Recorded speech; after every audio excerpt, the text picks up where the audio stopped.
தமிழகமெங்கும் கிளைகள் கொண்ட Annamal institute of hotel management and hospital management படிப்பில் சேர்வதற்கான அட்மிஷன் நடைபெறுகிறது. காலி மது பாட்டில்களை திரும்ப பெறும் திட்டத்தை கைவிடக் கோரி ஈரோட்டில் டாஸ்மாக் ஊழியர்கள் 2வது நாளாக கடைகளை அடைத்து போராட்டத்தில் ஈடுபட்டனர்.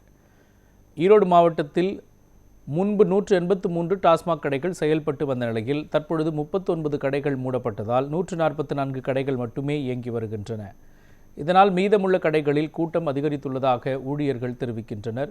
மேலும் காலி மது பாட்டில்களை திரும்பப் பெறும் திட்டத்தின் கீழ் பாட்டில்களை ஒப்படைக்கும் மது பிரியர்களுக்கு 10 ரூபாய் வழங்கும் நடைமுறை கூடுதல் பணிச்சுமையை ஏற்படுத்துவதாகவும் ஊழியர்கள் குற்றம் சாட்டுகின்றனர். இந்த திட்டத்தை ரத்து செய்ய வேண்டும் என்ற கோரிக்கையோடு மாவட்டம் முழுவதும் 144 கடைகளையும் அடைத்து சுமார் 1080 டாஸ்மாக் ஊழியர்கள் போராட்டத்தில் ஈடுபட்டுள்ளனர்.